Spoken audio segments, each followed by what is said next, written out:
Before we begin, let us ask you something. What is the price of a soul? Not gold, not silver, not the weight of a merchant's coin purse or the value of a nobleman's land. We are asking about the price of a living, breathing soul, a woman who had buried her mate, who had kissed a cold brow goodbye and still chosen to rise the next morning for the small, warm life sleeping against her chest. What is the price of that? In the kingdom of Vaelthorn, on a night so cold the torches wept ice, someone decided to find out. They chained her wrists. They dragged her to a stone platform in the middle of a market square. They placed a number on her, as though she were a sack of grain or a bolt of cloth, and they opened the bidding. She did not scream. She did not beg. She stood in the bitter wind with her jaw set and her amber eyes burning like two coals refusing to go dark, and she made herself a promise, so quiet that only the moon could hear it. She was going to survive this. Not for herself. She had stopped caring much about herself the day they wrapped Davin in a burial shroud. She was going to survive this for the 3-year-old boy standing in a cage 10 feet away from her, clutching a threadbare wolf pup toy, watching his mother with the absolute, unshakable faith that only a child can carry. She was Maren Ashvale, widow, Omega, and on this particular miserable night, apparently merchandise. Now, across the kingdom, in a fortress carved into the spine of a mountain, an alpha king sat on a throne of iron and bone and had not smiled in 4 years. He had not needed to. When you are the most powerful werewolf alive, when your howl alone can silence a battlefield, smiling feels rather unnecessary. His name was Caelum Draveth, and he had ridden out that night for one reason only, a report of illegal trading in his southern territories. He had not expected to find a woman on an auction block. He had certainly not expected to look at her, just look at her standing there with that devastating, furious dignity, and feel something crack open in his chest like an old wound splitting fresh. He had not expected the bond. Nobody, it seemed, had expected the bond. By the end of this night, a wolf lord would be unconscious on the cobblestones, a 3-year-old would be asleep on the Alpha King's war horse, and Maren Ashvale would be staring up at the most powerful man in the known world saying, and we quote, "Do not think for one moment that I am grateful." This is their story. And, oh, it is a good one. Chapter 1. The city of Vaelthorn's lower quarter had a smell to it that no amount of wind could cure. It was the smell of old fires and older regrets, of tallow candles burning in windows that had not seen new glass in a generation, of livestock and river mud, and the particular sourness of too many desperate people crowded into too little space. Maren had known this part of the city once, years ago, when she was young, and her biggest concern was whether the baker on Hollow Lane would still have rye loaves left by the time she finished her shift at the weaving house. She had been a different creature then, lighter, somehow, as though sorrow had actual physical weight, and she had not yet accumulated enough of it to notice. She noticed it now. They had come for her 6 days ago. 3 men. Lord Fenwick Solt's men, recognizable by the red wolf insignia stitched clumsily onto their riding cloaks. They had not knocked. Men like that never knocked. They had simply arrived at the door of the small cottage she rented on the edge of the Ashvale village and announced, with the bored efficiency of people who had done this before, that her late mate's debts were due. Davin's debts. Maren had pressed her lips together and asked, very carefully, exactly how much. The number they named was impossible. She had known it was impossible. She had also known, in the cold and practical part of her mind, that grief had somehow sharpened rather than dulled, that the number did not matter. Davin had borrowed from Solt 2 years before his death, borrowed because the harvest had failed, and she had been heavy with her pup, and the alternative was watching his family starve. The debt had been real. The interest Solt had tacked onto it since was not. But she was an Omega, a widow, In the kingdom of Vaelthorn, that combination carried roughly the legal weight of a fallen leaf. She had 3 days, they told her. She had spent those 3 days trying every avenue she knew. She had gone to the village elder, who had looked at her with genuine sympathy and absolutely no intention of involving himself. She had written a letter to the pack lord of her region, a letter she was now fairly certain had been intercepted before it reached him. She had even, in a moment of real desperation, gone to the temple of the moon goddess and prayed with the kind of raw, wordless intensity that makes the candle flames flicker. The moon goddess had not answered. Sult's men had returned on the 4th morning, and this time they had not come alone. They took her and Finn, her boy, her 3-year-old, her entire reason for continuing to breathe, and they loaded them into a cart with 4 other Omegas who all wore the same expression, the flat, careful look of people who had learned that showing fear only encouraged cruelty. 6 days in that cart. 6 days of bad roads and worse food, and Finn curled against her side asking, with heartbreaking regularity, when they were going home. Soon, she had told him. Soon, my love. She had no idea if that was true. But lies told to protect a 3-year-old from terror are a different category of lie, and she had made her peace with those. They arrived in Vaelthorn's lower quarter on the evening of the 6th day, and Maren understood immediately what kind of operation Lord Fenwick Sult was running. The market square had been arranged with a nauseating festivity. Torches on tall poles. A raised stone platform. The stage. One of the guards called it, without any apparent sense of irony. Rows of wooden benches for the buyers, already filling with men in heavy cloaks who examined ledgers and spoke to each other in low, businesslike voices. Buyers. Maren stood in the holding pen, a wooden enclosure to the left of the platform, barely large enough to contain the dozen or so Omegas who'd been gathered for the occasion, and she took stock of the situation with the same methodical calm she had used when the healer had told her Davin was not going to recover from the fever. Emotion first, she had learned. Let it move through you, then put it away and think. She felt the fear. She acknowledged it. She folded it into a small, tight square and set it aside. Then she looked for exits. There were 4 guards on the perimeter of the square, 2 more flanking the platform, and at least 8 buyers plus their various attendants. The pen's latch was a simple iron hook, which she could probably work loose given time and privacy, neither of which she currently had. Finn was in a separate, smaller cage. This was deliberate, she understood. Separated children were leverage, and the cage was padlocked. She needed a key, or a lockpick, or a miracle. The auction began at the 8th bell. Lord Fenwick Sult himself presided over it, which told her this was not a casual side enterprise, but something he considered worth his personal attention. He was a wide man, wide in the shoulders, wider in the belly, with a florid complexion and the particular confidence of someone who had never once been told no by anyone capable of enforcing it. He wore a red cloak trimmed in black wolf fur and carried a silver cane he did not need for walking. He was, in the most fundamental sense of the word, a villain. The uncomplicated kind. Maren almost found it restful. "Ladies and gentlemen," Sult called out, opening his arms in a gesture of obscene hospitality. "Welcome to the 6th Vaelthorn Omega Exchange. As always, all transactions are final.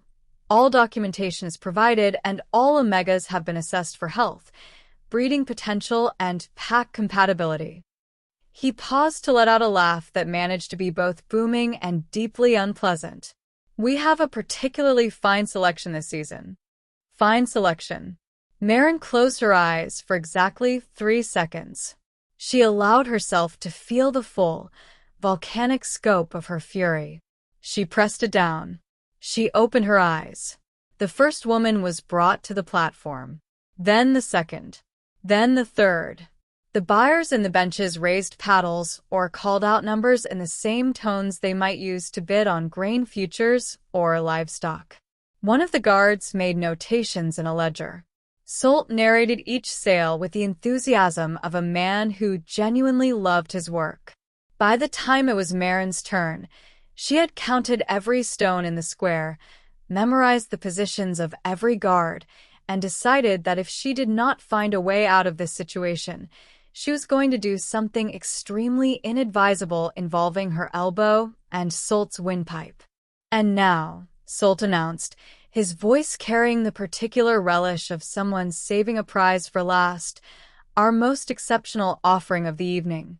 Maren Ashvale, 26 years of age, Omega of the mid-tier Ashvale pack, healthy, strong, assessed at high breeding compatibility. He paused, then added, with a smile that made her want to peel the skin off her own face just to have something to do with her hands. She even comes with a pup. A boy. 3 years.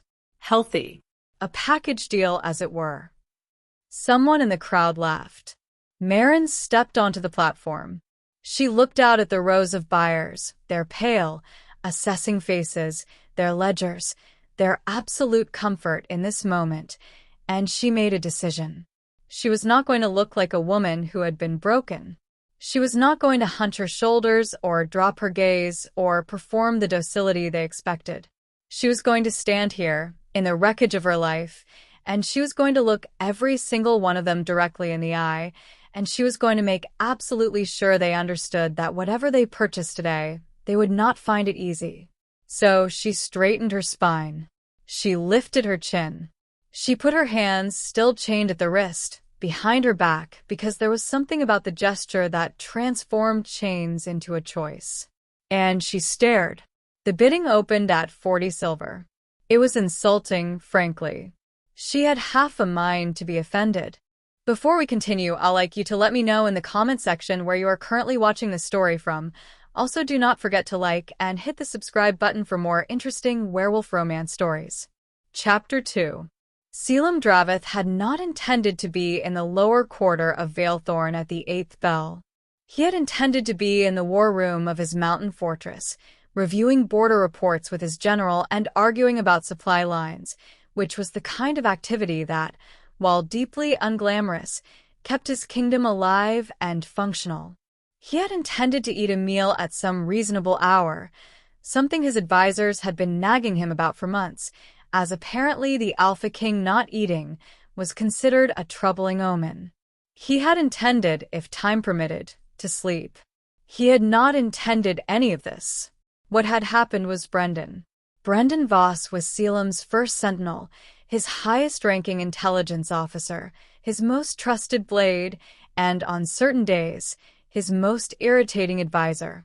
Brendan was the sort of man who delivered bad news with the particular energy of someone who had been holding it in for 3 days and was relieved to finally let it out. He had arrived at the war room door at the 7th bell with a leather satchel of reports and an expression that Caelum, after 12 years of working together, had learned to categorize as "this is worse than I made it sound in the letter." The letter had made it sound quite bad. "Solt," was all Caelum had said, looking at the topmost report. "Solt," Brendan had confirmed, settling into the chair across from his king with the ease of a man who had long since stopped waiting for an invitation. "Running an Omega exchange in your southern territory. 6th one, apparently. The first 5 we missed because he's been careful about locations. This one, I think he's gotten arrogant." "How many? Tonight?"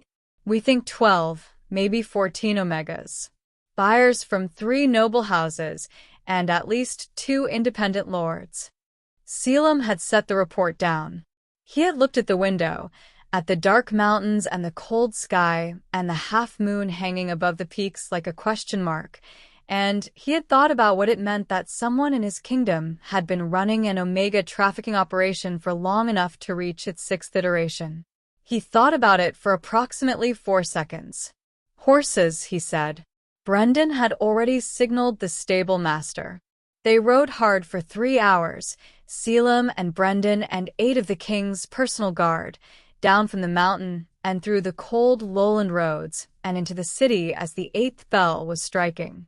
They came without banners, not because Caelum feared confrontation, but because banners required time, and time was a resource they were currently short on. They heard the auction before they saw it. The sound carried, Solt's voice, the shuffling of the crowd, the occasional murmur of numbers being called. Caelum dismounted a street away and sent 3 of the guard to cover the square's exits before he walked around the corner himself. He saw the torches, the platform, the benches of buyers, the pens. He saw, last, the woman on the platform. Later, much later, years later, Caelum would spend a considerable amount of time trying to describe what happened in that moment, and he would always fail, because language was a human invention designed for human experiences, and what happened to him on those cobblestones was something older and more fundamental than language. It was the thing the old text described, and which he had always assumed was embellishment. The thing that hit you behind the sternum and below the ribs simultaneously. The thing that was not love, not yet, nowhere near yet, but was the reason love was possible. The mate bond. It announced itself the way lightning announces itself, not with warning, but with the sudden, violent clarity of the world being split open and reassembled in the same instant. His wolf, who had been dormant and uninterested for 4 years, sat up. On the platform, the woman lifted her chin. She stared out at the crowd. She put her hands, chained, he noticed, chained, behind her back with an air of such absolute, sovereign composure that for one disoriented second Caelum thought he had somehow wandered into the wrong scenario, and this woman was the one presiding over things. Solt was still talking. Something about breeding compatibility. Caelum was going to enjoy this part. He walked into the square. It happened the way these things happen with royalty, which is to say, gradually and then all at once. The outer ring of the crowd noticed first, the shift in posture, the sudden stillness, the way the nearest guard went pale and seemed to forget what his hands were for. Then the stillness spread inward like a ripple, and then Solt noticed. And then there was silence. The silence of a room that has just realized it has made a very significant error. Caelum stopped at the edge of the torchlight. He let the silence breathe. Solt found his voice first, which spoke to either his courage or his catastrophic lack of self-preservation instinct. "My lord," he said, and then seemed to recalibrate, eyes moving across the royal seal on Caelum's riding cloak. "My, your majesty. What in this is?" "Solt," Caelum said. His voice was, by design, very quiet. Quiet enough that everyone had to stop moving to hear it. This was a technique he had learned young and found endlessly useful. "I had hoped," he continued, "that the intelligence reports were exaggerated." Solt laughed. The laugh was slightly too high and slightly too fast, but it was a laugh. "Your Majesty, this is simply a sanctioned exchange of contracted workers, a perfectly legal—" "Stop." Caelum said it the way you say it to a dog that is about to run into traffic. Not cruelly. Just with an authority so total that the word lands before the argument can continue. Solt stopped. Caelum surveyed the square. The buyers and their benches had gone very still. Some of them, he noted with quiet satisfaction, were attempting to inch toward the exit in a manner they perhaps believed was inconspicuous. His guards at the perimeter would be having a quietly excellent time. "The penalty," Caelum said, "to no one in particular and everyone specifically, for conducting an illegal Omega exchange in a sovereign territory of Vaelthorn is, as written in the Pack Law Codex of the Third Era, property seizure, pack dissolution, and imprisonment for a term of no less than 15 years. He paused. "I believe most of you know this." The square was very quiet. So, he looked up at the platform. At her. She was already looking at him. Of course she was. She was not the kind of woman who looked away. Her eyes were amber, the particular warm amber of late afternoon light through old glass, and they were currently communicating something that was not quite relief and not quite suspicion, and was perhaps most accurately described as a very controlled assessment. She was looking at him the way someone looks at a development they are not yet sure is an improvement over the previous situation. He respected that enormously. "I'll take them," Caelum said. Just that. 3 words. Solt blinked. "I beg your pardon?" "The woman. The child." He turned back to Solt with an expression that had closed like a door. "I'll take them. Now." There was a pause in which Solt appeared to cycle through several responses before landing on the one that was least likely to get him arrested this very moment. "Your Majesty, with respect, the bidding is still in progress." "No," said Caelum pleasantly, "it is not." He nodded to Brendan, who moved toward the platform with the smooth efficiency of a man who has executed a great many plans and is enjoying the simplicity of this one considerably. And then, from the platform, from the woman, who Caelum was already understanding was going to be a constant source of moments he did not see coming, came a voice that was low and clear and had the particular texture of someone who is very angry and choosing, with visible effort, to be measured about it. "Excuse me," she said. Caelum looked up at her. "I understand," she said, with the careful diction of someone choosing each word like a step across uncertain ice, "that you have arrived in what you may consider a rescue capacity. I appreciate the timing. I do not, however, appreciate being indicated with a possessive pronoun and pointed at, as though I am a piece of furniture someone has set aside at a market." There was a sound from Brendan that was very nearly a laugh and was converted at the last second into a cough of impressive commitment. Caelum looked at the woman on the platform, at her chained wrists and her lifted chin, and the fury in her amber eyes that she was containing, he could see, by sheer force of will, and he felt, for the first time in 4 years, the specific and unfamiliar sensation of the corner of his mouth threatening to move upward. He did not allow it. He was, after all, in the middle of a law enforcement operation. "Brendan," he said. "My king, get the key for her chains." "Already on it." "And the child." "Also on it." Caelum turned back to Solt, who was sweating visibly despite the cold.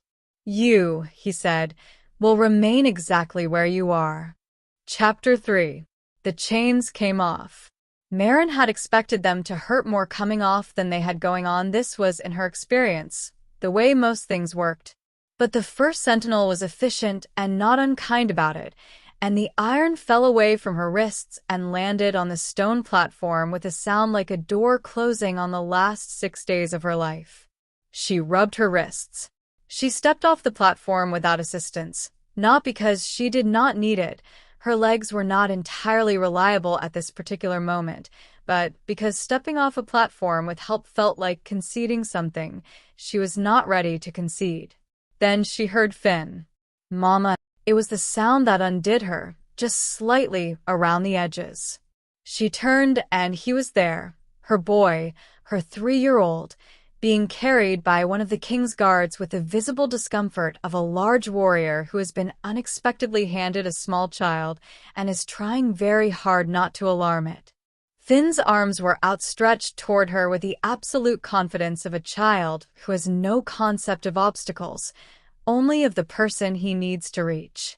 She crossed the distance in 4 steps and took him from the guard's arms and held him against her chest and pressed her face into his dark curls and breathed. "It's all right," she murmured. "It's all right, my love. I have you." "Where are we going?" Finn asked, with the practicality of a child who has processed the immediate crisis and moved promptly to logistics. Maren laughed, or something that was shaped like a laugh. "I'm still working that out." She turned, with Finn on her hip, to face the situation. The square was in a state of controlled chaos. The buyers were being detained, some cooperatively, some less so, by the king's guard. Solt was standing in a puddle of his own authority, looking like a man who has run out of speeches. Several of the other Omegas from the holding pen had been released and were being attended to by two of the king's men who were, to their credit, being quiet and practical about it. And the Alpha King was standing 15 feet away, watching her. She looked at him properly for the first time. She had seen him enter. Hard to miss, frankly. There was something about him that rearranged the air in a room, but she had been occupied with the platform and the crowd and the calculations. Now she looked. He was tall. She had registered that. He was also, she noticed with the mild annoyance of someone who would have preferred a more convenient enemy, extraordinarily well-built in the way that suggested function rather than vanity, broad shoulders, the kind of physical presence that comes from years of actual fighting rather than years of being dressed in armor for portraits. Dark hair, gray eyes, or perhaps blue. The torchlight was unreliable. A jaw that appeared to have been constructed by someone with strong opinions about angles. He was, at a conservative estimate, about as far from her current circumstances as it was possible to get. He was also, her wolf noted with deeply inconvenient timing, absolutely magnetic. Maren told her wolf, silently but firmly, to get back in its lane. The king was still looking at her. She became aware that she was still looking at him. She made herself stop. Maren Ashvale, she said, because someone had to start somewhere. Caelum Draveth, he said. She knew the name, of course. Everyone in Vaelthorn knew the name. The Alpha King. The Iron Throne. The man who had ended the border wars and rewritten the Pack Law Codex and had not, by all accounts, smiled at anything in recent memory. He was looking at Finn now, at her son on her hip, clutching his threadbare pup toy with one hand and examining the king with the enormous, uncomplicated curiosity of a 3-year-old. Big, Finn observed, looking at Caelum. There was a beat. Yes, Caelum agreed, very seriously, as though this were a genuine contribution to the conversation. Finn considered this, then appeared satisfied, and tucked his head against Maren's neck. Maren made a decision. I want to be clear, she said, about something. The king looked back at her. I am grateful for the intervention, she said. Genuinely. The timing was good timing. She paused. However, I am not a ward. I am not a possession. I am not a charity case or a problem to be managed or, she searched for the word, a package to be collected and filed away somewhere convenient. The king said nothing. Whatever your reasons for doing what you just did, she continued, aware that she was perhaps being aggressive towards someone who had just freed her from an auction platform and that a reasonable person might wait slightly longer before delivering ultimatums, but finding herself constitutionally unable to stop. I need to understand them. And I need to understand what you expect in return. Because I have learned, at considerable personal cost, that there is no such thing as help without strings. And I would rather know what the strings are now than find them out later. She finished speaking. The square was very quiet. Brendan, she noticed from the corner of her eye, had his hand over his mouth. The Alpha King was looking at her with an expression she could not read. Not anger, not amusement, not the particular blankness of someone choosing not to react. Something else. Something that looked almost like attention, in the fullest sense of the word. No strings, he said. She waited for the rest of it. He appeared to have finished. That, she said, is the most suspicious answer you could have given me. Something shifted at the corner of his mouth. It was fast, very fast, and it was gone before she could be certain of it. But she thought it had been there. Mama, Finn said thoughtfully into her neck, I'm hungry. I know, love. That man could probably get food, Finn said, with the logic of a child who has identified the most powerful person in the immediate vicinity and seen no reason not to leverage this. He pointed at Caelum with his pup toy. He looks like he has food. Maren closed her eyes briefly. Caelum looked at the child. He looked at the pup toy, battered, ear half torn, clearly beloved, and then he looked at the small, serious face of a 3-year-old who was staring up at the Alpha King of Vaelthorn with absolute confidence that this was a reasonable request. "He does have food," Caelum said. "Good," said Finn. Maren opened her eyes. Caelum had already turned to one of his guard, murmuring something too quiet for her to catch. The guard nodded and moved. She looked at the Alpha King's profile, at the way he had answered her son without looking at it as an imposition or an annoyance, just a fact to be addressed, and she felt something shift in her chest, small and alarming, like the first creak of ice that has held all winter beginning to consider spring. She did not allow herself to examine it. Not yet. Chapter 4. They rode north before dawn. Solt was under arrest. 8 counts of illegal trading, property seizure effective immediately. A warrant issued for his associates that Brendan was already dictating to a runner with the efficient fury of a man who finds paperwork deeply satisfying when it results in someone else's incarceration. The buyers had been separated, identified, and would face the appropriate processes, which Caelum had already decided would be neither quick nor pleasant. The other Omegas, 11 women in various states of exhaustion and distress, had been taken to the city's pack house, which Caelum had commandeered with a single sentence to its lord, who had agreed with the speed of someone presented with no actual alternatives. They would be housed and fed, and given the names of the legal advocates who handled pack law, and what happened after that was their choice to make. Maren had been given a choice too. "You can remain in the city," Caelum had said, when the immediate chaos had been sorted and they were standing in the relative quiet of a side street, Finn asleep in the crook of her arm with the bonelessness of a thoroughly exhausted child. "There's a pack house. You would be comfortable there until your situation is assessed." "Until my situation is assessed," she had repeated. "Legally. Your mate's debts, Solt's conduct, your rights under pack law. It will take time." "How much time?" Weeks. "Perhaps months. Solt has lawyers." She had looked at her sleeping son, at his dark curls and his soft breathing and the way he still held the pup toy even in sleep, small fingers curled around a worn ear. "What is the alternative?" she had asked. "You come north, to the fortress, while it is sorted." She had looked at him. "You want me in your fortress? It is the safest place in the kingdom." "I imagine it is. It is also your home." He had met her eyes without flinching. "Yes." There had been a silence. "This is the part," she had said, very carefully, where most people would explain what they want. In plain language. Caelum had looked at her for a long moment.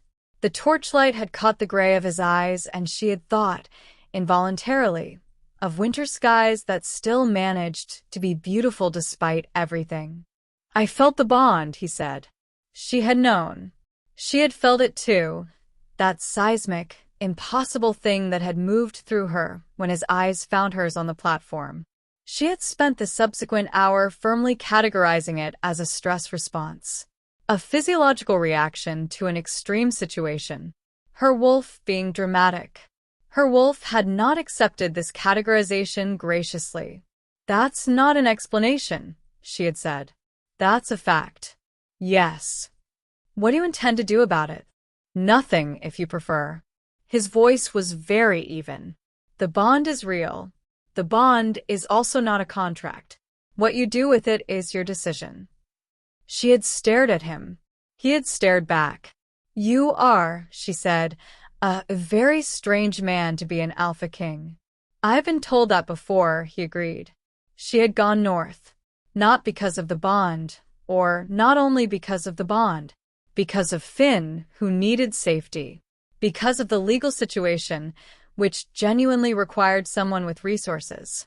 Because she was exhausted and practical and understood that the fortress of the Alpha King was, factually, the safest place in Vaelthorn. Also, perhaps, a small amount because of the bond. But she was maintaining plausible deniability on that point. The road north was long and cold, and Finn, who had woken up with the dawn and the alarming energy levels of a child who had fully recovered from the previous night's trauma, was seated in front of Caelum on his war horse, an arrangement Maren had not anticipated and had mixed feelings about, except that the war horse was enormous and calm, and Finn was clearly delighted, which made the mixed feelings difficult to maintain at full intensity. "What's his name?" Finn asked, patting the horse's neck with 3-year-old enthusiasm. "Dusk," Caelum said. "Why?" "Because he is dark." Finn considered this. "My name is Finn." "I know." "Why?" "Because your mother chose it." Finn looked back at Maren, who was riding alongside on a borrowed mare. "Good name?" "Excellent name," she said. "See," Finn told the king, with great satisfaction. "Good name?" Caelum looked over his shoulder at Maren, briefly, and she caught the edge of something in his expression, something soft and almost startled, as though he had not expected to be amused and was not entirely sure what to do with it. She looked away before he could catch her looking. Brendan, riding on Maren's other side, had the expression of a man who is witnessing something significant and has decided to be very quiet about it. She did not trust his quietness for a second. "How long have you served him?" she asked, because Brendan seemed like someone who talked. He brightened immediately. She had been right. 12 years. Since he was 20. He paused. He was easier at 20. Not simpler. Caelum has never been simple. But more. He considered the word.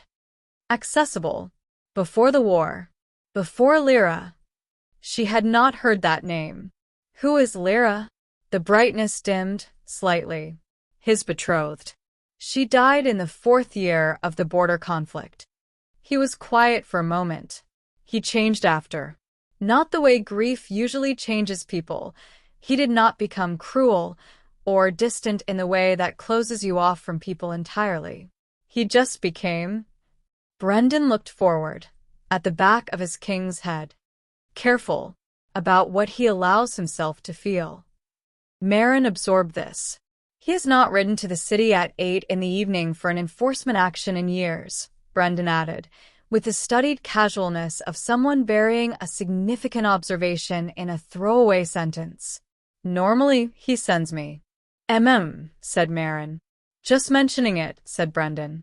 "Noted," said Maren, in a tone that she hoped communicated that she had filed this information and intended to deal with it never. Brendan smiled to himself in a way that suggested he had not been fooled. Ahead of them, Finn had started explaining to Caelum the entire narrative of the pup toy, its name, also Finn, which had caused a brief etymological crisis that Finn had resolved by deciding the toy's name was now Big Finn, and his own was Finn, and this was simply how things were. Its history, the specific way its ear had been torn, and the question of whether wolves were brave or just very fluffy. Caelum was listening, genuinely listening, in the way that adults rarely listen to small children, not waiting for the child to finish so an adult conversation could resume, but actually present in the conversation, asking the occasional quiet question that sent Finn into raptures of new information. She watched this. She watched the Alpha King of Vaelthorn listen to her 3-year-old son talk about a stuffed wolf toy for 20 minutes without impatience or performance, and she thought, Oh, this is going to be a problem. Chapter 5. The fortress rose from the mountain like it had grown there, which, in a sense, it had. 3 generations of Draveth kings had built into the rock rather than against it, so the walls were an extension of the stone itself, and the towers were the mountain's own peaks, shaped and filled. It was enormous, cold, and should have been oppressive. It was not entirely oppressive. This surprised Maren. She had expected something that looked like its owner's reputation. Iron, severity, the architecture of a man who had spent 4 years not smiling. Instead, there were windows, real ones, wide and arched, letting in the gray morning light. There were tapestries in the corridors that depicted not battles, but forests, rivers, wolf packs at rest. There was a great hall where the long tables were already set for the morning meal, and the hearth fire was large enough to heat a small village. And there were people, not the sparse, fearful staff of a tyrant's household, but a full, functioning community, stewards and scholars, guards who nodded respectfully to their king but moved without the stiffness of terror, kitchen workers who called cheerful things from behind half-open doors. A hound the size of a small bear that loped across the entrance hall noticed the newcomers and sat down in front of Finn with an expression of such profound, hopeful gentleness that Finn immediately sat down on the stone floor to make himself level with it. "Dog," Finn announced. "Wolf hound," the king said. "Big dog," Finn revised agreeably. The hound dropped its enormous head into Finn's lap and sighed. Maren stood in the entrance hall of the Alpha King's fortress and watched her son make friends with a wolf hound and thought, "This is not what I was prepared for." She was given rooms, a suite, actually more space than she had occupied in years. Clean, warm. A fire already laid and lit. A window that looked out at the mountain peaks and the pale morning sky. A smaller room adjoining, clearly intended for a child. A low bed, thick rugs, and on the shelf, someone had placed, recently, she thought, the dust pattern around it was different from the books, a small carved wooden wolf. Painted gray. Glass-bead eyes. She held it for a moment. Then she set it down and turned around, and made herself be practical. A maid named Saren brought warm food and hot water, and, with the efficiency of someone who had processed many arrivals in varying states of distress, asked no unnecessary questions and answered the necessary ones. Caelum's steward, an older man named Aldrich, with white hair and the precise manner of someone who has run a complex operation for decades, appeared to present what he called a preliminary orientation, and which was, in practice, a very thorough briefing on how not to get lost in a mountain fortress, delivered with dry humor and the implication that getting lost would be forgiven, but was still inadvisable. Finn ate an impressive quantity of porridge, made friends with the wolf hound, which had apparently decided to follow them to their rooms and was now resident on the hearthrug, and fell asleep mid-sentence about whether wolves liked porridge. In the quiet after, Maren sat by the window and looked at the mountains and permitted herself, for the first time in 6 days, to simply not be holding everything together. She did not cry. She was past the crying stage, or perhaps not yet at it. Grief and fear had strange timetables. She just sat and breathed, and let the silence be silence rather than the absence of something terrible about to happen. She was still sitting there when a quiet knock came at the door.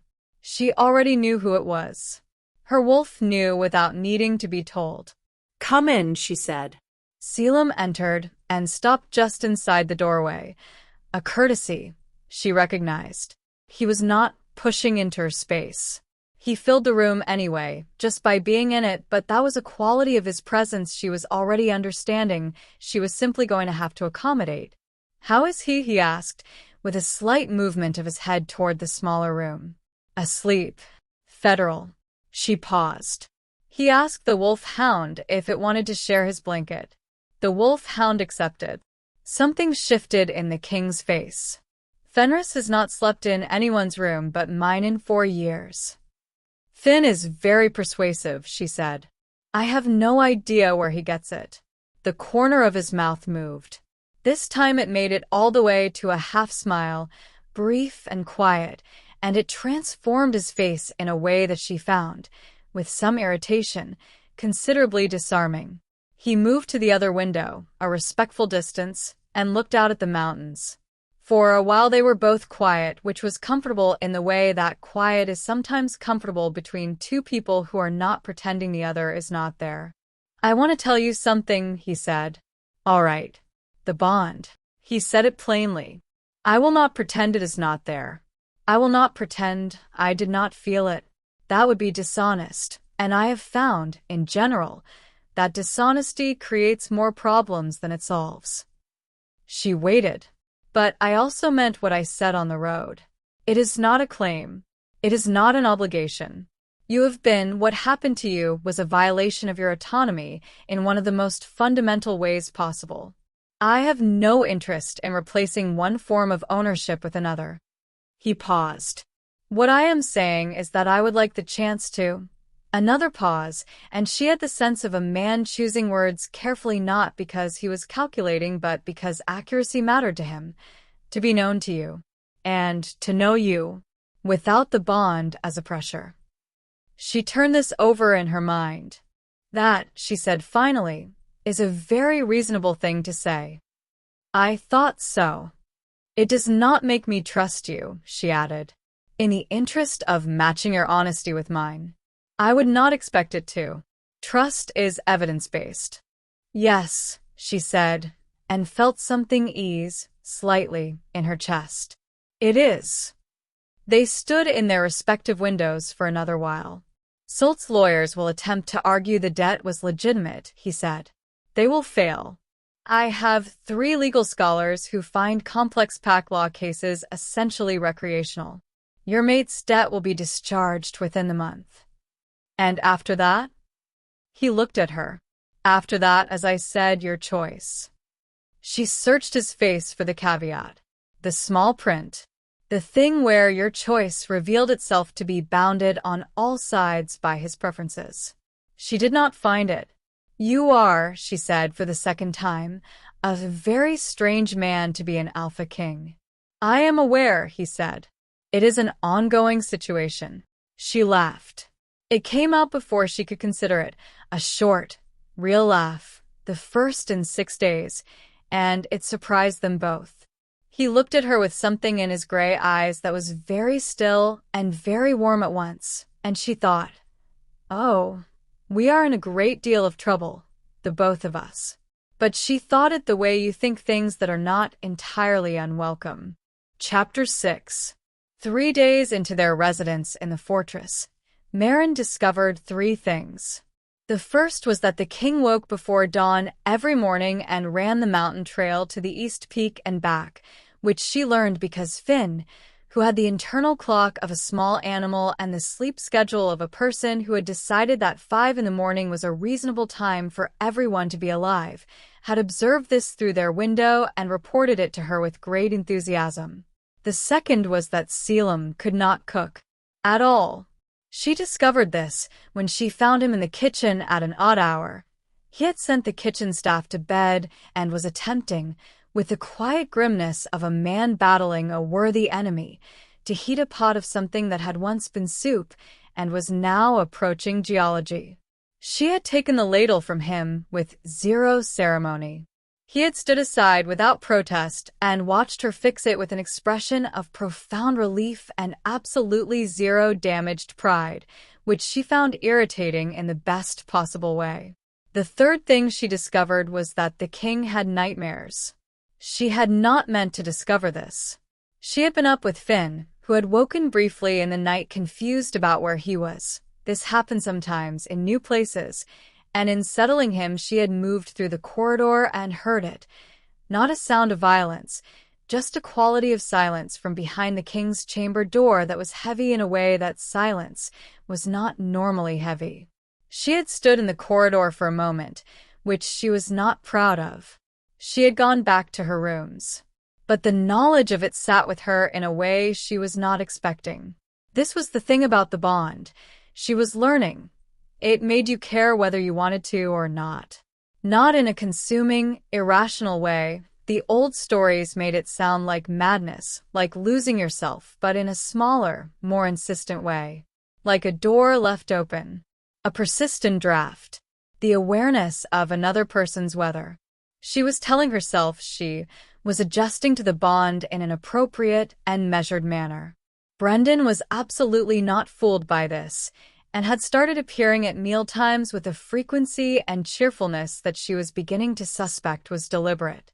He was different, Brendan said, on the 4th morning, appearing beside her as she walked Finn in the inner courtyard while Finn interrogated a guard about the specifics of sword-keeping with the intensity of a small, surprisingly technical academic.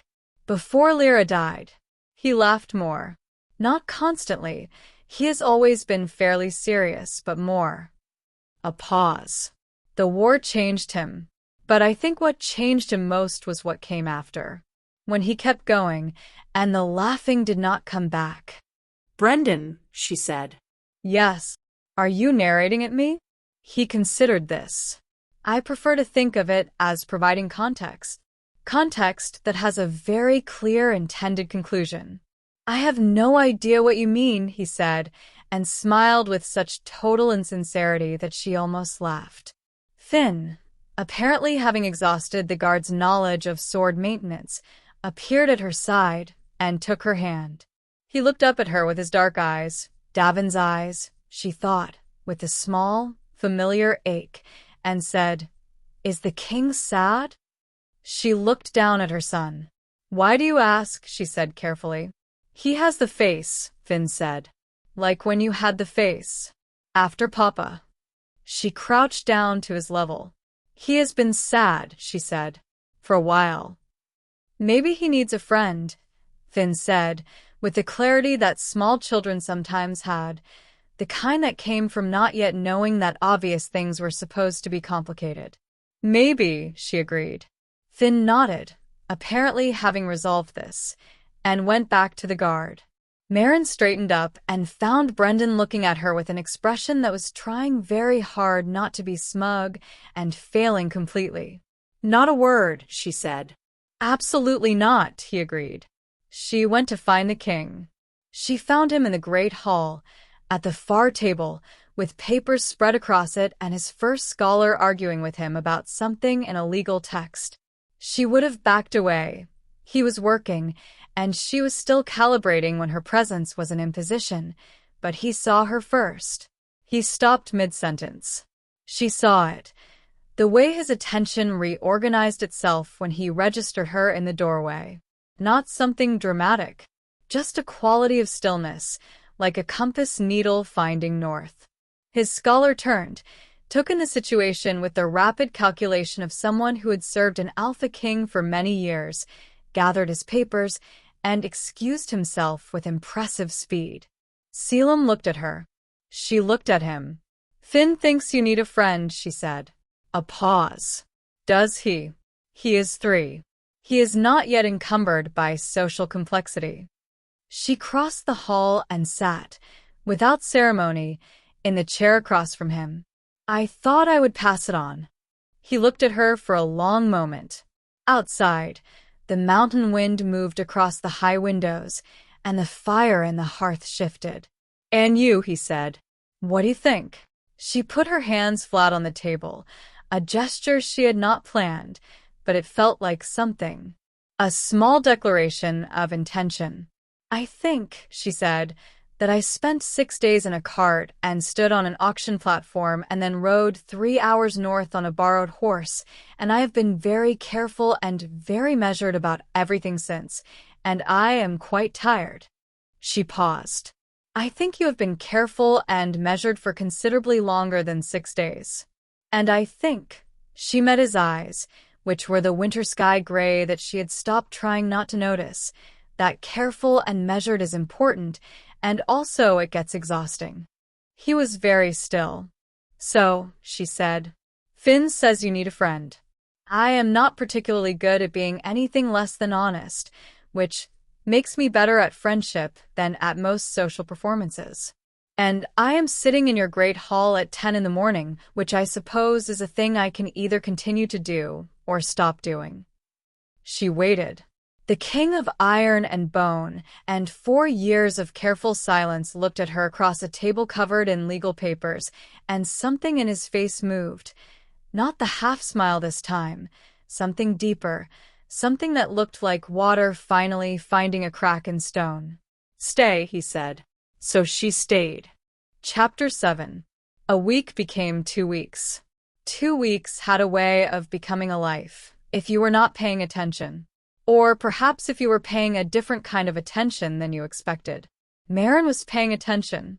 She was paying attention to the way the fortress moved through its days. The morning routines and the evening rituals, the small human rhythms of a community that functioned well, because its leader led well, and because there was underneath all the stone and iron and authority, a genuine care for the people who lived here. She was paying attention to how the staff spoke about Caelum in the easy, unguarded way that people speak about someone they respect rather than fear. She was paying attention to the scholars who came and went from his library, the guards who stood their posts without the nervous energy of people who expected punishment for small failures. She was paying attention to him. She noticed that he slept badly and worked too late and ate meals with the efficiency of someone who has learned to treat food as fuel rather than pleasure. She noticed that he was funny, in an extremely dry, understated way that emerged only when he was not performing the role of Alpha King, which she was beginning to think was most of the time with most people but was decreasing slightly with her. She noticed that he watched Finn with an expression that she was only able to identify because she had seen it on her own face in mirrors, the particular tenderness of someone who had not expected to feel it and was still adjusting. She noticed, with less analysis and more simple acknowledgement, that her wolf was no longer telling her to maintain plausible deniability. Her wolf had decided, with the confident unilateralism of an animal that had made up its mind, that the situation was resolved and she should stop pretending otherwise. The bond deepened the way bonds do when not suppressed, steadily, unremarkably, like water finding the shape of a riverbed. She was in the library. She had developed a habit of reading in the evenings when Finn was asleep, and the library was warm and quiet and had better books than she had access to in any previous chapter of her life. When Caelum found her, which was itself a shift, usually she found him, which meant either the balance was changing or he had noticed her habit of evening reading and was following it. She suspected both. He sat in the chair across from her and said, without preamble, which was becoming a feature of the conversations she valued most, "Tell me about Davin." She looked up from her book. "You do not have to," he added. "I am not. It is not a requirement.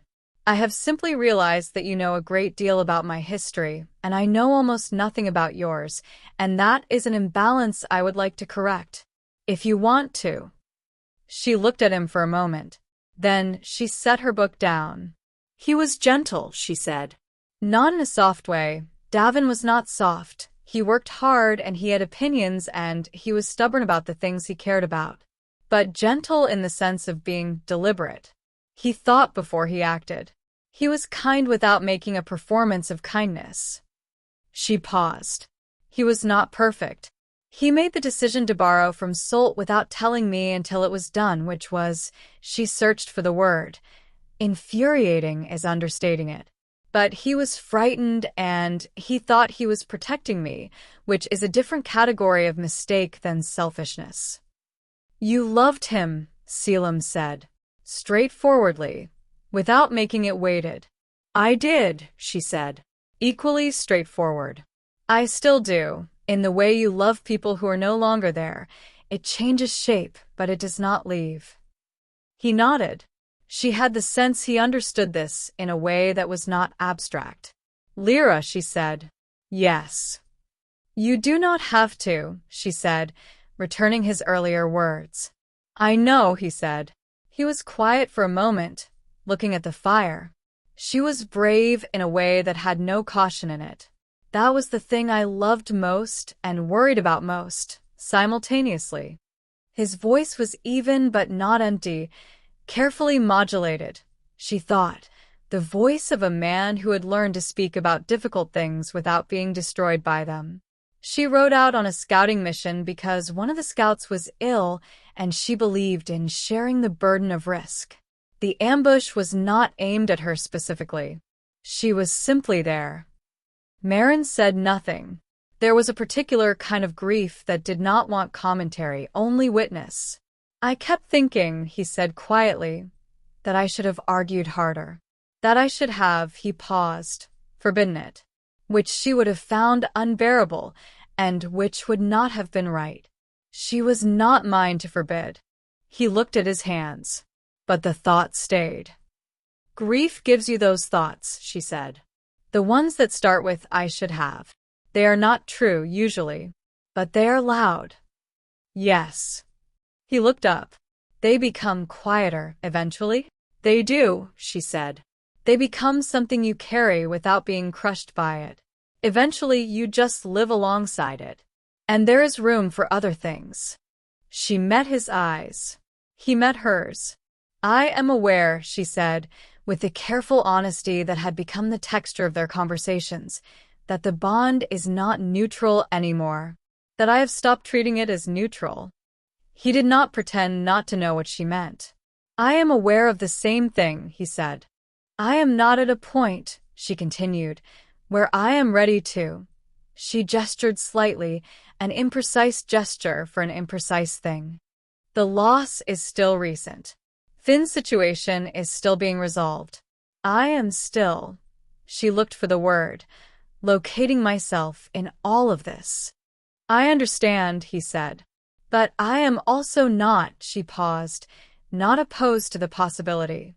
In some future version of this. He looked at her with those winter sky eyes, and the half-smile that she had come to understand was the truest expression on his face. That, he said, is the most useful thing anyone has said to me in years. She laughed, and it was easy, the way laughing had stopped being easy after Davin and was starting to be again, which was not a betrayal, she had decided, but was instead what Davin would have wanted, if he had been the kind of man he was, which he had been. Finn appeared in the library doorway, having apparently conducted a solo expedition from his bed in the manner of a child who has decided the night is not yet finished with him. You're still up, he announced, with the authority of someone who understands the paradox of this statement and has decided it is not his problem. So are you, Maren observed. I had a dream about the big dog, Finn said. He looked at Caelum. Can Fenris sleep in my room again? There was a beat. If Fenris agrees, Caelum said. From somewhere down the corridor, there was a sound of large paws on stone, and then Fenris appeared in the doorway beside Finn and sat down with the expression of an animal who has been eavesdropping and has opinions. Finn looked at the wolfhound. Fenris looked at Finn. He agrees, Finn confirmed. Caelum looked at Maren. Maren looked at Caelum. There was something in the look that was made of all the conversations they had had, and all the ones they had not yet, and all the space between grief and beginning, and it was not a small thing, but it was a good one. All right, Maren said. Bed. Both of you. Both, Finn began. You and Fenris, she clarified. Oh, Finn said, and seemed satisfied, and went, the wolfhound padding faithfully at his heels. In the library, the fire settled. The mountain held the fortress in its old, cold arms. And two people who had been carrying their griefs alone for years sat in the quiet that was no longer quite lonely, and let the silence be the kind that was full of something rather than empty of it. Chapter 8. The complication, when it came, arrived in the form of Lord Aldrich Fenner. Maren had not been expecting complications, which in retrospect was naive of her. Life had a tendency to present them specifically when you had stopped bracing. Fenner was a northern lord, old blood, old title, old opinion of himself. He arrived at the fortress on a gray morning with 12 attendants, a letter of appointment that predated Caelum's kingship, and a proposal.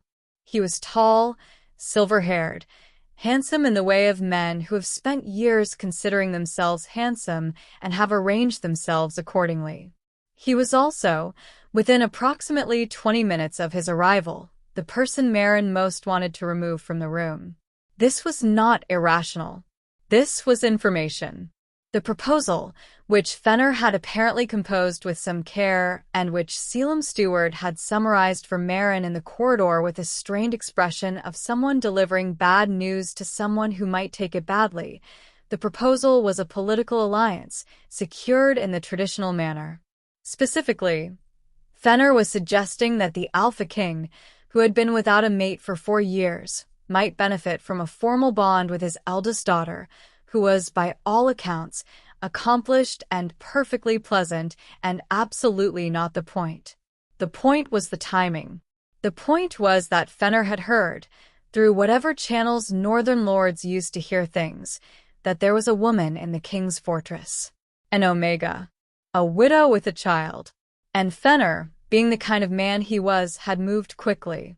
Maren heard this summary in the corridor and felt something clarify in her chest with a cold, clean precision that she recognized as her own anger finding its structure. She was not angry on her own behalf. Or not only on her own behalf. She was angry on behalf of the situation. On behalf of the fact that she had spent weeks finding her footing in a life that had been taken apart and rebuilt, and that someone had arrived to treat that rebuilt life as a problem to be managed before it became inconvenient. She went to find Caelum. She did not find him first.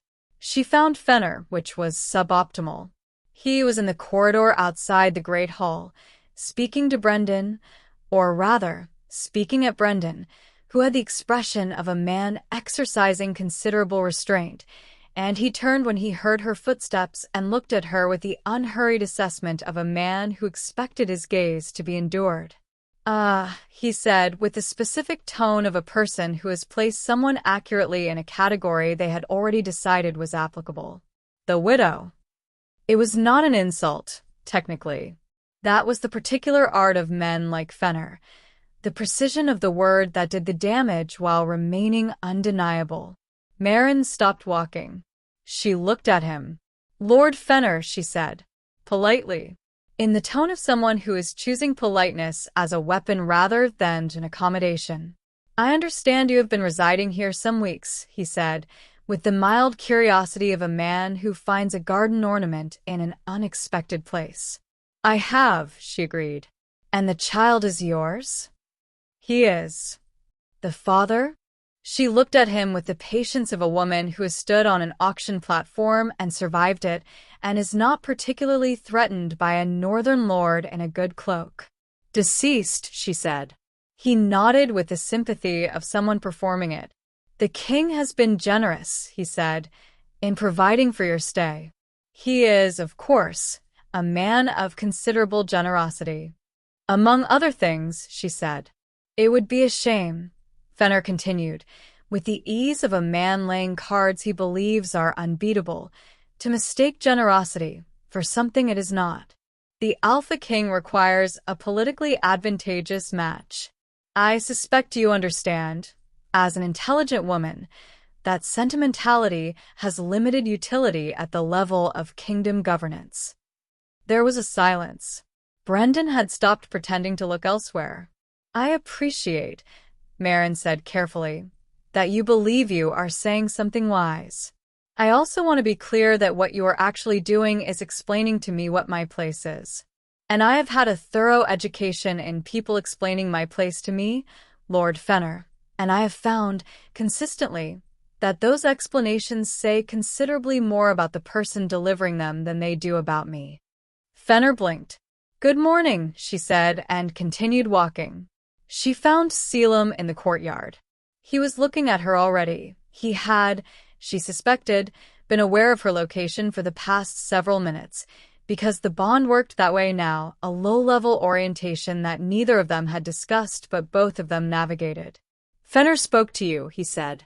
"Briefly," she said. His jaw was set in the way it got when he was carefully not allowing an emotion to have the full run of his face. "What did he say?" She told him, accurately and without embellishment. He was quiet for a moment. Then he turned and went inside, and there was something in the quality of his walk that made the two guards in the courtyard simultaneously find things to look at in the opposite direction. She followed him. Not because she needed to manage the situation. She was not under any illusion that the Alpha King needed management, but because she wanted to see it. He found Fenner in the Great Hall, where Fenner had apparently settled with the confidence of a man who expects hospitality to extend indefinitely. "My king," Fenner said, standing. I hoped we might speak further about that. No, Caelum said. Fenner stopped. The answer to your proposal is no, Caelum said. He was not loud. He was the opposite of loud, which was somehow worse. The answer was no before you arrived, and would have been communicated to you in writing had I known the proposal was coming, which I would have preferred. He looked at Fenner with the gray eyes that were winter sky when soft, and were now something substantially colder. I also want to be clear about something. What you said to Maren Ashvale this morning was, I did not ask for your clarification, Caelum said. The words were not raised. They did not need to be. What you said was disrespectful, not as a political matter, as a basic matter of human decency. She is a guest in this fortress, and she is under my protection, and she is— He paused, and when the word came it was not loud, but it was absolute. Mine, in the way that the bond works, which you understand perfectly well, and factored into your calculation when you decided to come here and make that speech. The great hall was very quiet. Fenner, to his credit, made one more attempt. Your Majesty, a political bond with my— Fenner. Caelum said it the way he had said Solt's name in the market square, the two-syllable guillotine. You have a long journey back north. I would recommend beginning it soon. Fenner left before noon. In the corridor outside the great hall, Maren was standing. She had heard everything. Caelum emerged and stopped when he saw her. There was a beat in which they looked at each other, and the thing that had been growing between them, slowly, carefully, built stone by stone out of honesty and grief and shared silence, and a 3-year-old's unilateral decisions about friendship, was suddenly and simply present, not as a possibility, but as a fact. You called me yours, she said. I did, he said, without apology. In front of a lord of the Northern Territories. Yes. You understand that will be interesting to manage diplomatically. Brendan will handle it, he said. She looked at him. He looked at her. I meant it, he said. Not as a possession. Not as— I meant it in the bond sense, which is different. I know, she said. I know which sense you meant. She took a step toward him. Just one. She was still Maren, still careful, still a woman who made choices deliberately rather than impulsively. But one step, in this direction, felt like the truest thing she had done in a long time. He was still. The stillness of someone who will not push and will not pull and simply exists in the direction of the thing he wants and trusts that the world will sort itself. In the library, she said, I said a future version of this. You did. I think, she said, and her voice was steady, because she was steady, because she had been built by loss and survival into something harder wearing than she had been before, that the future version may be arriving. He looked at her with winter sky eyes that were warm now, warmer than she had seen them, and the half-smile came, and this time it went all the way, and it transformed his face into something that made her understand, viscerally, what Brendan had meant about the laughing. Good, he said. And that was enough. For now, it was enough. In the old temple of Vaelthorn, in the books that recorded the great bonds of the kingdom, there is an entry dated to a cold evening in the 3rd year of King Caelum's reign. It reads simply, Bond confirmed. Draveth and Ashvale. It does not record that the confirmation took place in the king's library with a wolfhound asleep in front of the fire and a 3-year-old asleep in the adjoining room, one small hand still curled around a worn pup toy. It does not record what was said, or not said. It does not record the quality of the silence, or the particular way two people can occupy a room together when they have stopped pretending to be less than what they are to each other. History rarely records those parts. Here is what the moon saw, because the moon sees everything and has the advantage of not needing to write it down. She saw a woman who had stood on an auction platform with her hands chained and her chin raised, who had refused to be diminished even at her most diminished, find herself in a room where diminishment was not on offer. She saw a king who had learned to carry grief like armor, learn slowly, ungracefully, with the stubbornness of a man who does not know how to do things halfway, to carry it differently. Like a stone in a pocket instead. Present but not armored. Known but not defining. She saw a 3-year-old who had watched his world end and then watched it continue and had navigated this transition with the pragmatism of someone for whom the categories of catastrophe and opportunity had not yet been firmly distinguished. She saw a wolfhound who took up 3/4 of a child's bed and considered this completely reasonable.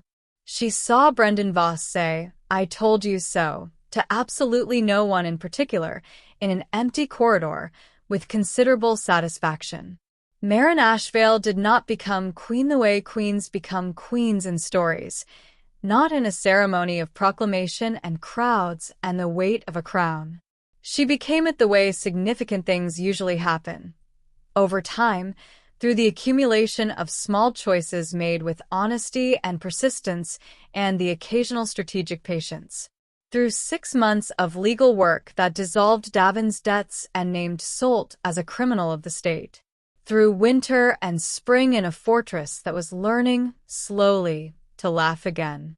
Through a morning, a specific morning, some time later, the frost still on the windows, the fire already built, when Finn climbed into the chair beside the Alpha King at the breakfast table and pointed at Caelum's bowl and said, "Are you going to eat that?" And Caelum said yes, and Finn said, "Are you sure?" And Caelum said, "Very sure." And Finn accepted this with dignity, and the king looked up from this exchange to find Maren watching from the doorway, and the look between them was full of everything. Loss and love and the bone-deep relief of being known, and a future that had once seemed impossible and was now simply the next morning, and the one after that. As for Lord Solt, he spent 4 years in the king's prison and emerged considerably less wide. As for the other Omegas from the auction, their stories are their own, which is how it should be, but they were given the means to tell them. As for Finn, he grew up in a mountain fortress with a wolfhound and 2 parents who had been broken and rebuilt and chose each other with full knowledge of the cost of choosing, which made the choice mean something. He grew up knowing, in the marrow of him, that his mother had stood on a platform in the cold and refused to break. That a king had ridden through the night for the right reasons. That the moon had watched and the moon had approved. He grew up believing in things, which is, perhaps, all any story can ask, to leave its listeners believing in something. We asked, at the beginning, what was the price of a soul? We have an answer now, and it is this: incalculable, unauctionable, belonging to itself, before it belongs to anything else. Maren Ashvale knew this before the story began. It just took the rest of the world a little time to catch up. Thank you for watching. If this story moved you, if it found something in you that needed finding, please leave a comment below. Tell us your favorite moment. Tell us which line stayed with you. And if you are watching this at the end of a long day or a long stretch of days, carrying something heavy the way people carry things they have not put down yet, we see you. The moon does too.